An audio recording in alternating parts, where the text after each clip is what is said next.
દાહોદમાં state monitoring સેલના દરોડા દરમિયાન 20 લાખ રૂપિયાનું એમડી ડ્રગ્સ ઝડપી પાડવામાં આવ્યું છે. દાહોદમાં એસએમસી એટલે કે સ્ટેટ મોનિટરિંગ સેલ ગાંધીનગરની ટીમે દાહોદના બસ સ્ટેશન કેકે સર્જિકલ હોસ્પિટલના નજીકના વિસ્તારમાંથી બાતમીના આધારે હેરાફેરી દરમિયાન 204.960 ગ્રામ એમડી ડ્રગ્સ ઝડપી પાડ્યું છે, જેમાં મધ્યપ્રદેશના રતલામ ગામના 2 લોકોની ધરપકડ કરવામાં આવી છે, જેમાં મુખ્ય આરોપીનું નામ મકબૂલ મતલુબ કુરેશી રહેવાસી હરિજાન બસ્તી કસાઈ મંડી મોચીપુરા રતલામ અને અન્ય બીજો આરોપી અનસ અલી અનવર અલી સૈયદ રહેવાસી કનીપુરા દાઉદ ખાન ગ્રોસરી સ્ટોર પાસે રતલામ મધ્યપ્રદેશ. આ બંને લોકો મધ્યપ્રદેશ પાર્સિંગની MP 43ZB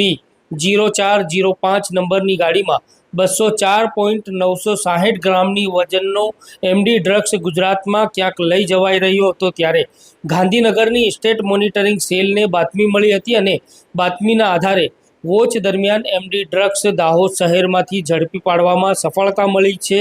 20,49,600 રૂપિયાની કિંમતનો એમડી ડ્રગ્સ, 15,000 રૂપિયાની કિંમતના 3 મોબાઈલ, 9,800 રૂપિયા રોકડા અને 4 વ્હીલર ગાડીની કિંમત 5 લાખ રૂપિયા મળી એસએમસીની ટીમે 25,74,400 રૂપિયાનો મુદ્દામાલ ઝડપી પાડ્યો છે. આ એમડી ડ્રગ્સનો જથ્થો ક્યાંથી ક્યાં લઈ જવામાં આવી રહ્યો હતો તેની તપાસમાં પોલીસ જોતરાઈ છે અને 2 લોકોની ધરપકડ કરવામાં આવી છે, જ્યારે અન્ય એક ઇસમને વોન્ટેડ જાહેર કરવામાં આવ્યો છે. રાજસ્થાનના પ્રતાપગઢ વિસ્તારનો રહેવાસી લાલા પઠાણ, કે જે સપ્લાયર તરીકે જાહેર કરવામાં આવ્યો છે, તેને વોન્ટેડ જાહેર કરવામાં આવ્યો છે અને